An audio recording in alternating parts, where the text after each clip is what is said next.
sales. Although I guess sales is a 5-letter word, but really it's that 4-letter word of lawyers. We hate it. We hate doing it. And instead then we go broke.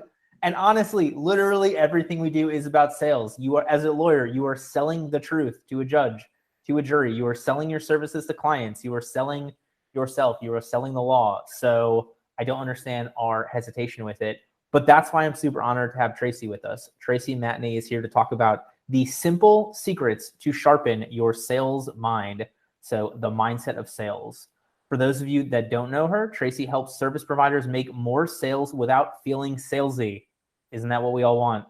Her students learn how to use their natural desire to serve by being their true selves in sales conversations. They overcome rejection and objections and create win-win agreements using the VICTORY victory method to get more of the right clients. Tracey's also the CEO of Victory Points Social, a digital marketing agency helping influential entrepreneurs create conversations that convert clicks into customers. She used her 16 years of sales experience to turn 30,000 sales conversations by the age of 30 into a $30,000 a month freelancing business in just 3 years. We have alliteration everywhere, everybody. So Tracey, thank you so much for joining us today. Thank you. Yeah, I know that was a lot of alliteration and a lot of conversations. And I think most people probably haven't had that many conversations. And then they say they don't like sales, but they haven't really had enough conversations. Ooh, I like it. And that's what we're going to dive into now to talk about the simple secrets to sharpen your sales mind. Before we dive into that, Tracey, you just launched a Facebook group. I want to make sure we get on here twice. What's the Facebook group people join after they want to pick your brain more, having heard you on our Exhibit A episode here? It's called Sales Victory, and it's a growth mentorship community.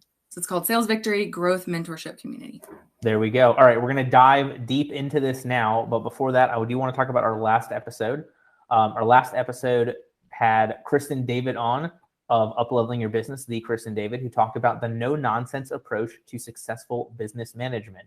So for all of you lawyers like me who struggle with managing a business, especially with no nonsense, because I am usually full nonsense, you got to go and listen to the wonderful tips that Kristen explained across the 4 pillars of running a great firm. But enough about that. Tracey, we're talking sales. We're talking the sales mindset. So here's where I want to start, I think. What actually is a sale? Like, what is our definition of a sale so we can talk about the mindset to achieve more of them? Sure. I mean, if you've got a 3-year-old, and I'm going to call him a 3-nager, and you're trying to get them to eat their broccoli, that is sales, my friend. Were you with me all morning? That's exactly what I have. Not with broccoli, though, just with everything. You have a 3-nager. Yeah. Yes. So I think that like sales is a life skill. It's not just something that we use in our business. It's something that we use all the time. Like you want your in-laws to do something, there's some techniques that you can use to get them to say yes. Sometimes I'll say, honey, do you want to pick up my son from school or do you want to make dinner? Choice between 2 positives. That is a sales technique right there. And because he's in sales too, he gets me and he's like, hey, don't do that to me. But there's a lot of techniques that you can learn. And I think that like sales isn't necessarily just a transaction. It's persuading another person to do the thing you want them to do. Ideally, that serves them. I believe that selling is serving. So it's not necessarily just something that serves you. Because if you're listening right now and that's what you want to do, you should just tune out because everything I'm going to talk about is about service. It's about helping other people. So it's really important to me. So yeah, that's how I would define selling. So a couple things. Every lawyer listening to this who's married to a lawyer knows exactly what you're talking about with the life cross-examination and whatnot along the sales stuff. And I freaking love that you were like, if you just want to be salesy for your own benefit, get off of here, because that is what I was hoping to hear. I think that's where people kind of struggle with from the standpoint of like, I have to be fake to be salesy, but ultimately you don't. To do it really well, you're not being fake. You're truly creating that win-win. So I love it. Right. And if you are, then people can see right through that. I mean, nobody likes the like used car sales guy and you're on the lot and they're like, if you leave right now, that car's not going to be here when you come back. Because they know if you leave the lot, you're very unlikely to come back. So they'll do whatever they can do to get you to sell it. That's like why people don't like sales, is because that's their experience with it. But to me, is like if you're really passionate about what you do and you know that what you do actually solves a big problem for people, it's easy to sell. Well, so one, to use your three-nager example, my kid has literally used that argument with me about getting candy from SeaWorld, and eventually it worked. But yeah, no, and it's funny to me because what you said is totally true. We are so wrapped up in this concept of sales being terrible, but also like we love buying crap. Like we as a society love buying stuff. We hate being sold stuff, and so it's like that super fine line between it. I love that you're just falling back onto like when it's a win-win, when it's a benefit to them, when it's in their best interest, etc. Mhm. So awesome. Yeah, for sure. All right, so we want to dive into the victory method a little bit. We want to talk about sales mindset. What makes the most sense for you? Yeah, well, the victory method, and I love that you spelled it out and you said VICTORY, because the times that I spell it, it makes me think of high school and like the cheers, like that's our battle cry, you know, or ends with victory. It's just the reason I call it that is because when you win something, like I said, it should be for both parties. So every letter actually spells out all the victory method. We probably don't have time today to like go over everything. I do actually have an article on my blog that breaks down each one of the letters, but the mindset piece of it is the C, and the C stands for choose your thoughts. And a lot of people really struggle with this concept because they're like, especially if you're an attorney, you're probably really analytical, which is a good thing, right? But you're also great with people. I mean, you need to be good with people. I would hope so. And I don't know, I'm not a lawyer, so I can't speak to Congratulations. that, but I have two clients that are lawyers.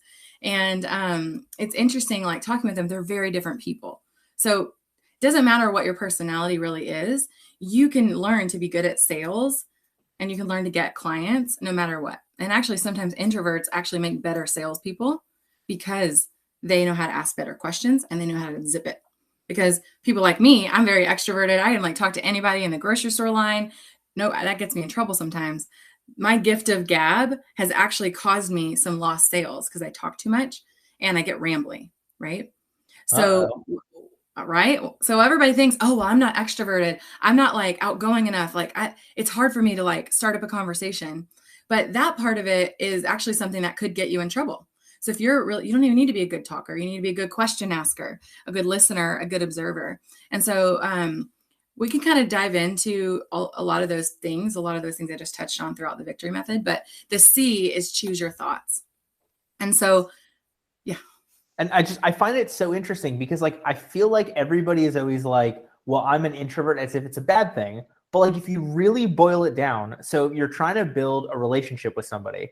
And Right. so like from that introvert standpoint, when you're sitting there in the consultation or building the relationship, like usually it's a one-on-one thing or it's a super small group. It's not like, it's not like salespeople are wandering out into a true marketplace and just been like, hey, buy my, it's not like a farmer's market for most of us when it comes to sales. So that Right. introvertness can actually be a huge positive.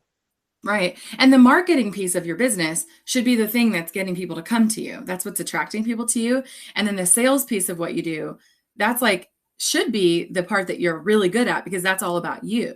The marketing is like what you're doing with Facebook ads or Google or whatever you're doing. And then once you get them to you on a call, if you can really own that, like you said, it's building relationship. And sometimes introverts are way better at making people feel heard because they're better listeners a lot of times. So, yeah, I think like before you get on that sales call, one of the most important things to do is to choose your thoughts. I just attended a conference called Funnel Hacking Live, and it's this big marketers conference put on by ClickFunnels. And Tony Robbins was there, and he was talking about you have to decide on your state, like literally your emotional state. So he made us he talked for 6 hours, this guy. I don't know how. Nonstop, without a breath. For 6 It's hours. Tony Robbins. I know, it's crazy. But and it was blocked out for 2.5. And then it was like 6 hours later, I'm still there. But he made us do these physical actions to help us decide on our emotional state. So like, think about it like this. If you're running around crazy, you're putting out client fires, you maybe just got back from the courtroom, you're doing all this stuff, and then you have to hop into a Zoom room or a client's coming to your office to meet with you. And you're stressed out. Like, what is your state going to be before you do that sales call? You're going to be overwhelmed, distracted, out of breath. You're not your best, right? So you have to put in buffers to be able to to set yourself up for success. So what I do is I usually book my calls for 50 minutes. I don't do hour calls because I need that 10-minute buffer. Like to get a snack or a glass of water or like walk around outside for a minute. If we're just stuck inside all day, doing meetings, that's one thing that's really important. You can actually choose the way that you're going to go into that call based on your physical state. Now, thinking about choosing your thoughts, I actually use, and this is like the cheesiest thing ever, but it 100% works, is I use positive affirmations that I say out loud to myself. So can I tell you a story about 2009 when I was this naive college kid selling books door to door? Yes, please. I love this. And it was 2009, I was in Michigan. So Michigan was like the heart of the unemployment swell. Like literally every other house I went to, people were unemployed because, you know, that's where the car industry is, right? I didn't know. I was 21. So I'm going door to door and I'm selling these $300 books. I have no idea that $300 is like a lot of money to someone who's unemployed. And I'm selling these books. And they were educational books. It's like K through 12. It's like these big, fat, thick study guide books. And I sold a lot of them that summer. But in the first 3 weeks, I had like had doors slammed in my face. People cussed me out. People like rejected me left and right. And I signed up for this. I mean, it was straight commission. And I'm trying to figure out like, why did I do this? Like, I'm like 1,000 miles from home. I was living with like a host family. It was like literally, if you want to learn marketing or sales, business, like this was like throw you to the wolves kind of sales. And it's a really legitimate company. They've been around 150 years. Like I want my kid to do it whenever he's old enough, you know? But so I did this. They would have us run in between houses. So like you knock on the door and lady yells at you, slams the door, whatever. Or maybe she's nice and gives you lemonade or cookies. And that did happen too. Whatever happened, the second you were done and you left the house, you have your backpack with your books in it and you run to the next house and knock on the door right away. So like there was no time to think, to process what just happened, to like be like, oh my gosh, is the next lady going to yell at me too? Like I had a lady spray me with a water hose. She was watering her plants and she drenched me with a water hose and was like, get off my lawn. Literally, like I just laughed because I had practiced over and over, like dealing with that rejection. And so we would do these things. We'd have these like pump up songs and we would just like sing them out loud. We would talk to ourselves. We're like running in between houses and we're like, you're the best, Tracey, you got this. Like the next house is going to have a checkbook waiting to sign. Like literally we would just like out loud say this stuff. So I know it sounds ridiculous, but it worked. And when I do it now, before I actually have a sales call tomorrow where I'm going to pitch a really big project. I mean, it's a huge potential client for me. It's like majorly leveling up. And like it's a $15,000 a month retainer. And I've never sold anything that big. My biggest client's like $7,000 a month. So I'm like, I'm nervous, but I'm also like, no, like I know I can deliver. I'm very confident in what I can deliver. So I am pumped. I've been pumping myself up for a week, but I'm like, here, I know I can help them get more leads. I know I can help them get more customers. And I know that my team is going to be able to handle it. So you just have to say positive stuff to yourself before you get the conversation. Well, it's interesting. Like you're using the speed as sort of like a coping mechanism, but then you found out that hype, you know, that quick hype to get back into it. That's awesome. Yeah. I mean, the end of the day, allow yourself to process. I mean, don't just like put it all there. Like you need to process like what happened, but it's also important, I think, to just like in the moment when something bad happens, not dwell on it, because we do that and we allow stuff to ruin our entire day. But I mean, that was, I don't know, 12 years ago that I did this summer thing. Like I literally think that that mindset and like learning how to deal with rejection and learning these sales skills at such a young age has really been what's able to help me now. So unfortunately, most of our attorneys are way too pot committed to take the summer off and get that crash course.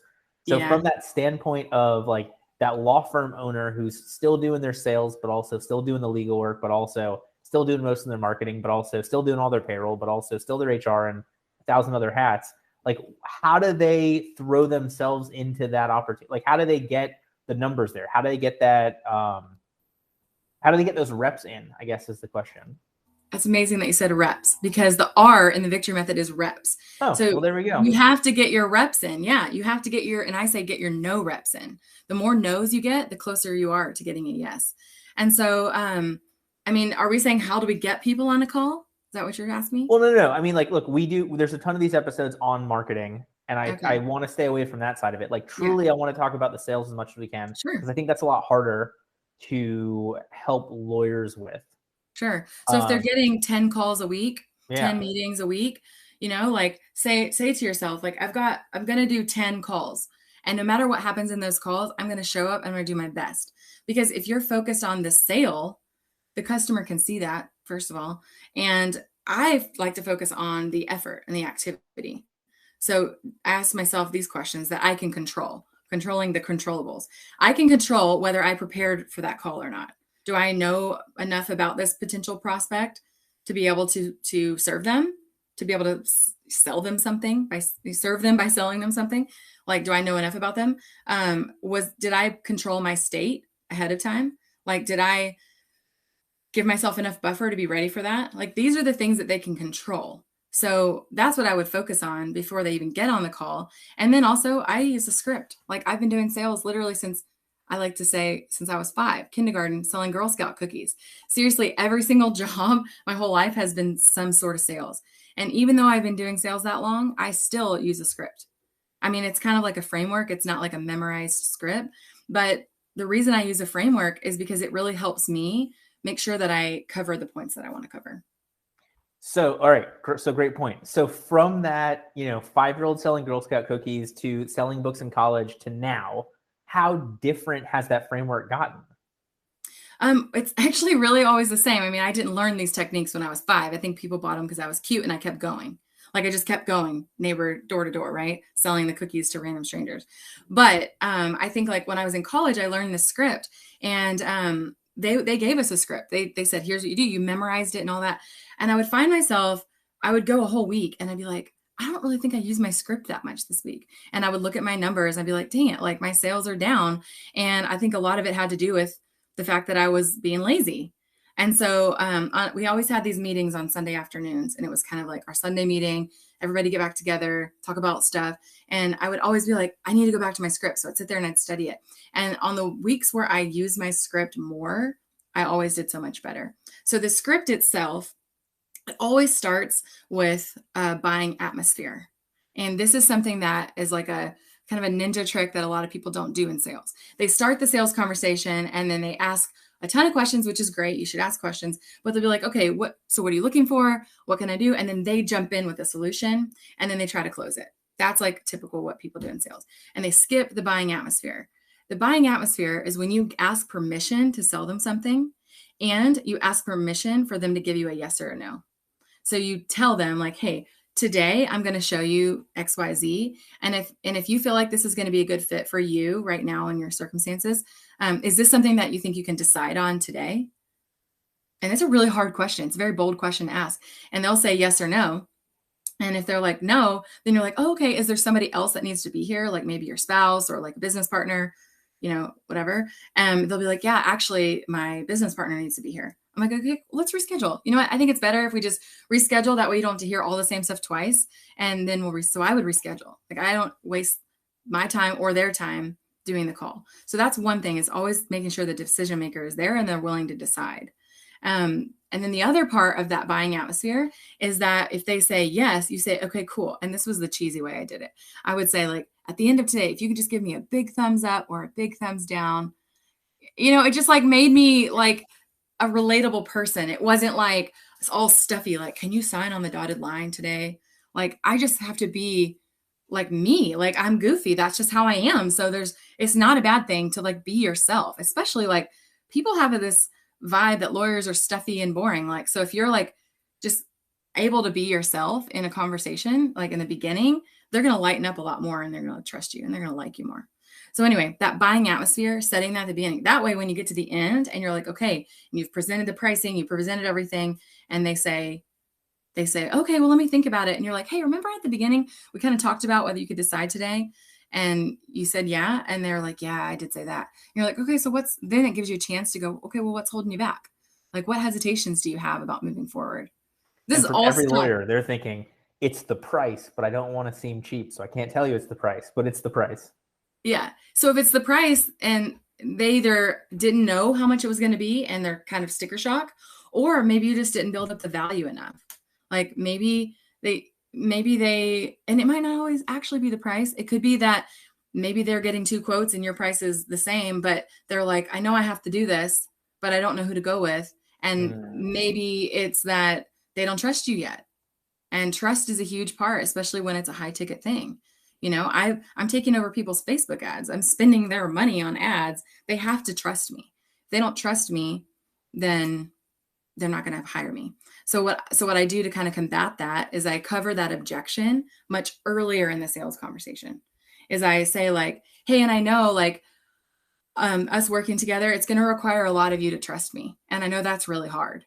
So like acknowledge that and then say, so here's a couple examples of some clients that I've worked with. And I know in your case, you probably can't use their name, but just say like, so let me tell you a story about Susie, and tell the story about Susie and about how she was really hesitant to invest in this. I mean, I don't know, we're talking about all different kinds of law here, but she was really hesitant to do this. And she went ahead and move forward because X, Y, and Z. And this is the result we were able to get for her. And this is what she said.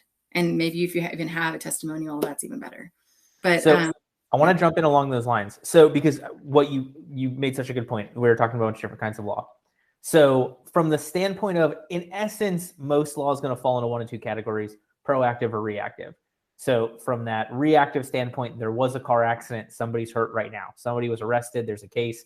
Proactive, you've got well, I'm going to die, I need estate planning at some point. I want to buy a house, I need real estate work at some point. Do you see a difference between that reactive and proactive need? Or is really the sales process the same regardless? Sure, I could see it being different. One of my clients is a trademark attorney. So that's obviously proactive. People want to make sure they're protecting their brand. And so it's something that people are like, do I really need that? I don't know. I think I need it. So she's trying to help them understand the importance of it, but it's not like a right now, I have to do it reactionary thing. So I could see why, like for her, she needs to build up more of the, authority and the like, do it now, the urgency of like, kind of the, what would happen if they didn't, like, if you don't, someone could take your brand, these kind of things, not necessarily to scare them, but to create a little more emotion around this decision. Because in her case, it's not super emotional yet. But if someone gets like in a car accident, that's a pretty emotional situation. And I would say like, if the lawyer wants to build trust, they need to kind of slow down the sales process. Because if someone's in a highly emotional, vulnerable state, and you're coming in and you're like, I can solve this problem like right now. They're like, they might say yes because out of emotion, but then they like freak out because they're like, wait, is this person taking advantage of me? So I think like slowing down the sales process, if possible, would be helpful. See, it's interesting. That was not what I expected, and not in a way that I know any better. But I want to go farther than that because that is such a great point. So from the standpoint of that hyper reactive area of law, when it comes to trying to slow down that sales process, like what do you recommend? What do you suggest? What insight do you have for that law firm? Well, so what I do is a two-step close. I meet with somebody, I do a discovery call, and because same thing with what I do, they have an offer they want to sell. They want to sell it next week, right? Like they're like, I've got this thing, I want to sell it. Like, can you run my ads? And I'm like, yes, but let's make sure that we're going to be the right fit. I am in control of the sales process, not them. So I say, let's slow things down. I don't say let's slow things down, but I slow things down by saying, let's jump on a 15, 20-minute call and let's just see if we'd be a good fit to work together. And like, I really want to get to know you and learn a little bit about your situation and your problem and see if I can solve it. Because if I can, then we'll do a deeper dive session. I'll go over pricing and all that. But if not, I want to refer you to someone else who can help you. So then we do this 15, 30-minute call. And then if at the end of that, I do feel like it's a good fit, I'll say, cool. So like, I really do think I can help you. Let me put together a proposal and what I think would be a good thing. And even if in their case, it needs to happen like timeline wise fast, make it the next day. It doesn't need to be like 2 weeks from now. Like, hey, let's meet tomorrow. Give me a chance to kind of like go over your case and make sure that I can definitely help you. And then we'll get on a call because that's going to help them slow their emotions. It's going to make me, if I were a customer, going, wow, they're really going to take the time to look at my case and make sure they can help me. Because a lot of people don't want to be just sold, right? So get on the call the next day. And then that's whenever you can go a little deeper into their situation, help them understand your value, and then give them a price. So then from that standpoint, so then I assume, correct me if I'm wrong, that then you're going to intentionally not do the big thumbs up, big thumbs down in that discovery call. You're going to save that part for that second call. Right. I do that in the second call. Gotcha. I don't do the thumbs up, thumbs down thing anymore. Oh. That was now I just say like, hey, do you think you could say yes or no? Maybe I should try it. I'm imagining, you know, like the gladiators at the Coliseum at the end of like a battle, like, all right, you know, does he live? Does he die? Thumbs up, thumbs down. That's funny. You know, I told you I have that big sales call tomorrow. Maybe I'll try it and I'll report back. I'll let you know how it goes. Oh, see, now you're making me nervous. I don't know if I want you to change your game up for the big pitch. No, but I do ask it on the second call. The first call is literally a chill discovery call. One other thing that I think is really important that I also do is I give them a little hint at the price before they even get on that first call. So on my like booking page where they book a call with me, I don't do the back and forth with email. Like, when are you available? What about this day? I have like a scheduler so they can go in and then they have to fill out a couple questions and they answer it. So then I'm more prepared for that discovery call. And one of the questions says, like, my rates start at X. Is this something that you're willing to invest in now? Like, yes, I have the funds and I'm ready to grow. B is like, maybe if the growth partner is the right fit. And C is like, no, thanks. Not right now. I can't afford that right now. And it's exciting to me when people are like, yes, I have the funds, because they want to get on a call with them. I'm like, okay, they already know my minimum price. So then we have somewhere to start versus like, if they think it's going to be $500 a month and then we get on the call and I tell them it's $5,000 a month, they're going to be like, I'm sorry, what? You know, it's like sticker shock. So I don't know if there's a way to do that in the lawyer world, but if you could kind of like even if it's like a pricing article on your website, that's like, how much does services like this cost? And it doesn't say your exact prices, but it gives kind of a standard like idea and it educates them about what it might be. Makes total sense. Yeah. I mean, I'm just imagining, like, from the way you've broken it down, I'm imagining like the next time I go to buy a car, that salesman just being like, or salesperson just being like, hey, we're going to have a 15-minute chat before you can't buy the car today. Like, we just want to talk to make sure we have the right car for you. And like, how much more effective with it? Forget effective. How much more truthful do you feel like you could be as the buyer if that's the initial conversation where it's like, you can't buy this today. We want to make sure we get the right car for you. You know, at best it'll be tomorrow. Like, we just want to talk about what you truly need. And then we'll talk about how we get you in that vehicle. Like, I that would imagine it disrupt would be, the car industry. Interesting. I'm really digging this. So from that lawyer perspective, you know, we're talking about slowing it down. We're talking about, obviously, truthfulness becoming huge. You know, we get the beauty of the automatic confidentiality with clients or potential clients in that conversation. How do we convey that trust, though? I know we've talked about that in a couple of different ways, but like, what's the best way? Because obviously we're positioning ourselves as like a go-to expert to help somebody with a really specific problem. Yeah. Previous results. Results don't lie. If you're like, I did this and this is what happened, I can do the same for you. I mean, you can't guarantee anything, right? Because we're talking about people here and people are messy, but it's like, this is what I've done. This is a client that's similar to you and their situation. That's why I do a lot of storytelling in my calls. I'll say like, yeah, I can see kind of like what your struggles are. Yeah, I had a client that was similar to that. And I'll tell them this story and I'll say, she was concerned about the same thing. She was worried that her ads weren't going to work. Or, you know, in their case, the lawyer could say, yeah, she was really worried that she wasn't going to win the case. And she felt like that because blah, blah, blah. We have to tap into emotions. And I think that that's something that's really hard to do, especially if you're a very logical, analytical type person, is to be like, what, emotions are silly, but people literally buy based on emotions. And then later they back it up with logic. So let's use the car example. You go to the lot. How do you feel about, like, let's say you want to get this brand new, what's like the Suburban, like you need for your family with a bunch of kids. I am totally the wrong person on that. My 3-year-old can answer this question better for you than I can. Okay. Well, I'm not a car person, so this is probably not a good example for me to use. But if you're going to the car lot and you want to get like a really nice car, okay? Or let's just go with a Tesla, because everyone wants a Tesla, right? There we go. So you want to go get a Tesla, and you're like, do you buy the Tesla because it's a logical car? Maybe if you make like a lot of money, and you might convince yourself that. But when you're there, you want it because it's like an emotional reason. Like, you want to feel good about yourself. You want to have like, it's a status symbol, right? And it's fast. Like it feels good. It looks good. Like that's all emotion. That is not logic. But then after you buy the car, you get home and you're logically talking yourself into it. You're like, yeah, but it gets really good gas mileage. And you're talking yourself into why it would, and it's a business investment because it's going to help me look good to clients, which is going to help me get more clients. So it's totally logical. That's how people buy. Okay. So when you're selling them in a conversation, you're not selling them based on straight logic. And that's what people try to, especially logical, analytical people, they try to sell on logic. You have to sell them the emotion of it. See, it's how funny people are going to feel when they're done. You did Tesla. For me, it's always the iPhone. Like all of my Android friends are like, we had those features 4 years ago. I was like, I don't care. The phone makes me feel cool. Like flat out. That's why I've had every iPhone for God knows how long, since before they had numbers. Yeah. And now it's like, but is it really the best one? I don't know. It makes me feel good about myself. It makes me feel like I'm an important person. So especially if you get it first. When it's like first out, you're like, I'm going to go there because you get caught up in the emotion of like wanting to be in line. And it's like this emotional thing. So if you're sitting there in a sales conversation, someone's sitting in the chair and they've gotten a car accident and you're like, okay, I can help you by this, this, and this. Like you're not connecting with them. And actually, this brings me to the I in the victory method, which is intimacy. And a lot of people understand relevancy. So there's intimacy and relevancy. Both of those pieces have to work together. The relevancy is you got in a car accident. I can help you fight this case. I have a relevant solution.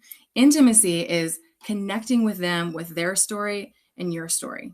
So when you tell your story, or not necessarily yours in this case, but like another client's story, your prospect's story becomes the client's story, which therefore they're like, I can see myself in that other client that got good results. Now they trust you because you connected someone else's story with their story. Gotcha. Yeah, it's doesn't mean you need to be a therapist and hug them. Right. Well, and I think it's always interesting to like talk to clients who hired you or didn't about why, and really try to get their answers. Because I think like I am of the belief that people totally lie about that reasoning, not intentionally. Like what we talked about with the Tesla. Like I'm the only idiot who's going to be like, I buy an iPhone because it makes me feel cool. Everybody else will give you some logical reason. So it's always interesting to see like, well, I went with you because of this, or they had more experience or whatever. But it is such an interesting conversation to have when you are able to have it with that client, having just gone through the process, or even that not client. Somebody who said no, giving you the why can sometimes be just as helpful. Yeah.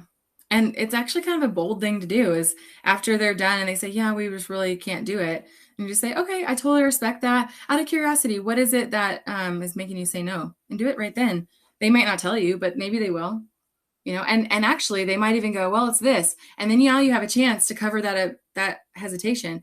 And if you had just let them go, you might not have known. And actually, this kind of goes back to interviewing. Like when people are trying to get a job, okay, I'm not trying to brag, but literally I have been offered a lot of jobs and then I get to pick, which is really fun. My first job out of college, I worked for Sam Adams. I sold Sam Adams beer to bars and restaurants. And I got fired from that job. Like I worked there 3 years. I was a #1 sales rep on the West Coast and I got fired. That's a story for another day. But after that, I was like, I'm going to go and get a better job. Right. And I couldn't work in the beer industry because I had a non-compete and I'm not a lawyer. So I was like, I'm not fighting that. It's fine. I was done with beer anyway. So I was like, I'm going to go. So I got like all these interviews and I had 4 final interviews and I got offered 4 jobs. And the way that I did that was being able to ask really good questions. I mean, these are all sales jobs, so they're testing you on your sales skills.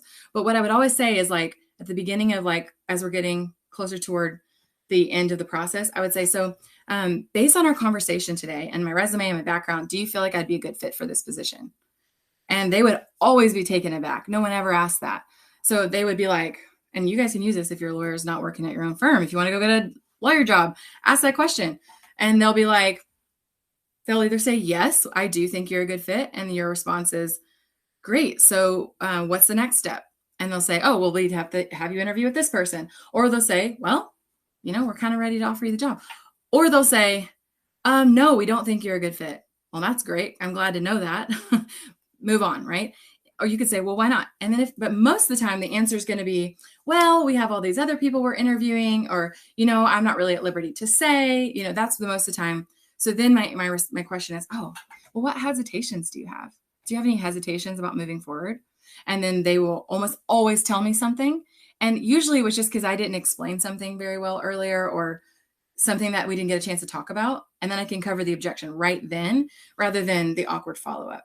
So like all of that works exactly the same when you're selling clients. You know, if you say like, hey, do you feel like we'd be a good fit to help you? And they say, I don't know, maybe. And then you say, oh, what hesitations do you have? And they say, oh, well, I'm just really concerned about this, and I'm not totally sure if you can help. Then you get a chance to help them understand. I love it. Well, I mean, like to put the fine point on that, like ultimately somebody saying no to you is like the second best answer they can give you. Mm-hmm. Really, the worst answer is nothing. It's just the ghosting. And then you spend, you know, the time following up or having no idea what the issue was or not being able to address the hesitation or objection. So, and you have to follow up, but follow up sucks. Like, honestly, I hate the whole, sure, yeah, let me get back to you. Okay, I'll send over a proposal. And then they email you back and they're like, yeah, I'm still thinking about it. Or they just don't email you back and you've followed up with them 8 times in different ways. And then you never hear back. And then you get the, oh, we went a different direction or whatever. It's like, just find out if they're going to be able to decide on that call. That's like a huge change. Love it. All right. We're getting towards the end here, but I want to make sure, are there any other like small tips like that we can drop for some lawyers listening to this, probably struggling with their sales process? Yeah. Well, so the T in the victory method is trial closes. So you might like the word trial. It's a lawyer word, but a trial close is getting them to say yes in like to little questions. So all throughout the conversation, I ask them little questions that the expected answer is yes. So a question might be like, so if you, if you feel like we'd be a good fit to work together, is it something you make a decision on? Yes. Right? There's a small yes. And then you'd say like, okay, are you understanding kind of how I'm explaining this? Is this making sense so far? Yes. You ask them like, if I could show you a way that's going to help you, blah, blah, blah, blah. Like, you know, would you have any other things that you would need to do? No, not really. You're like, okay, so we could keep talking. Yes. So like any little small questions that you can ask that is a simple yes. Like, well, I do marketing, so it's a little different, but I say like, what's your goal? You want to do $100,000 this year. I'm just making up a number. And they say yes. I'm like, okay, what'd you do so far? 50,000. Okay. So we have a gap of about $50,000, right? Yes. Cool. So if I could help you close that gap, this would be like a no-brainer, right? Yes. So if I'm doing that way, when I get to the end and I give pricing, I've gotten to they're just in the habit of saying yes. I love it. You're training them on it. Yep. You kind of train them on getting them to do what you want them to do all throughout. And again, obligatory disclosure for everybody. Just want to make sure we are hammering this point home.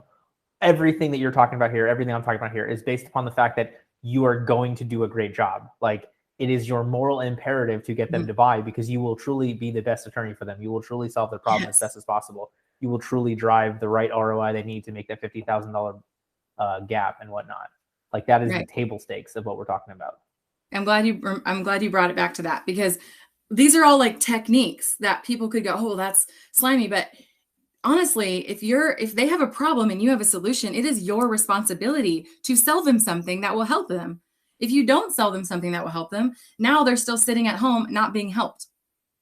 Or they're getting helped by somebody else that probably can't do as good of a job as you. So it's your moral responsibility to sell them. Well, and then we go back to, the big thing about reviews. So you're talking about sharing those stories, and that's very similar to somebody being able to Google you or Google your firm and find, 100 positive 5-star reviews sharing their journey. That is exactly the same as the journey of the potential client, to give even more proof that you are awesome at your job. Like, we have this human need to connect with each other, this human need to feel like, we're going to get the same feedback as somebody else, or the same experience as somebody else. Yeah, totally. Awesome. All right. Anything else you want to make sure we cover as we get to the end? I think we talked about a lot. I want to make sure, I think that people, if you just slow down the sales process, connect with them on an intimate level, hear where they're at, repeat what they're saying, and then make sure that you're observing them. That was one of the letters we didn't talk about, which is the O, is just observe their behavior. Do they fidget when they talk about certain things? Because that might show that they're uncomfortable. Are they like making really good eye contact with you? Because then that's showing like they're engaged and they're trusting you. Are they looking away? Because if you're a natural talker, you might just be talk, not even noticing that they're like totally checked out and they're not even listening to you anymore. So make sure that you're observing their body language. It's like selling 101 is to watch their body language, but so many people just don't do it. Well, and And to tie this back to the thing I said at the beginning, and for lawyers, like everything that Tracey's talking about, how much of this sounds like what you do during jury selection and during trial? You're looking at the jurors, you're making sure they're engaged, you're making sure it's resonating with them. It's the same thing for sales. Like the same stuff about how you sell the case to a jury or the judge is the same thing for how you sell your services to the client, especially backed by you having the facts on your side, having the law on your side, having the experience on your side, you know, being the best fit, et cetera, et cetera. Yeah. Well, and also you are you, like you're nobody but you. So comparing yourself to other people and how they do it, and that's not useful. In fact, Teddy Roosevelt said that comparison is the thief of joy. And then Mark Twain took it a step further and said that comparison is the death of joy. So I don't know about you, but I don't want anybody to steal my joy or kill it. So like, I'm just like not comparing. So I think just being your true authentic self, if that's goofy, if that's chill and more reserved, that's fine. Be yourself. Don't try to like be like somebody else. That's my other takeaway. I love it. All right. So we are still going to have your final nugget of wisdom, but I do want to talk about our next episode. This episode's going to air. The next episode will air this Thursday. So Veterans Day at 12:30 Eastern time. So 1 hour earlier than you watch this episode on Thursday. We've got Yev Muchnick as well as Jason Weiner coming on. They're going to talk about the people first employee-owned law firms. So how you really, truly put people first and make your employees feel like they own the law firm, or having them actually own the law firm, depending upon what your state allows for and based upon the structure of everything. That'll be Thursday, 11/11 at 12:30 Eastern time. But Tracey, you dropped so many nuggets of wisdom, but I'm still going to ask for one more. So if somebody's been listening to this for the last 45 minutes, remember absolutely nothing that you said except what you're going to say here. What would be your biggest piece of advice, your diamond nugget of wisdom, the most important takeaway on how a lawyer listening to this or watching this could be the exhibit A of a successful attorney? It can be something you've already shared. It can be something totally different. Just that most important thing to leave people with. I think the most important thing is that you focus on these three things: connection, preparation, and activity. So you're connecting with them on a deeper level. You're preparing, you know what you're going to talk about. You're not winging it. And that you are focusing on the activity and not on the sales results, like the dollars.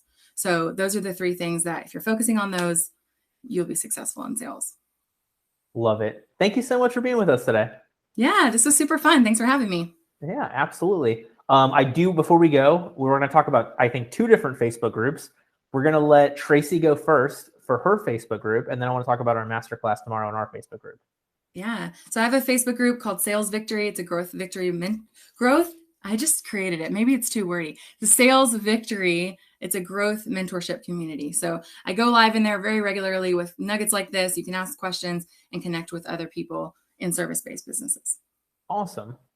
And then for everybody who's already in our group, Solutions for Lawyers by Lawyers, or if you're not, join our group tomorrow, 12:30 Eastern time. Nope, sorry, 1:30 Eastern time, same time as this.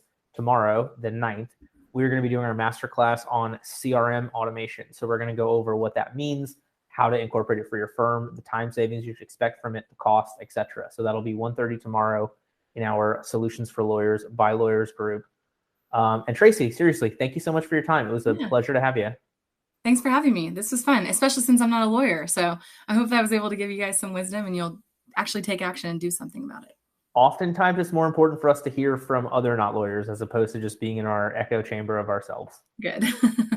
Cool. Well, here's to your victory.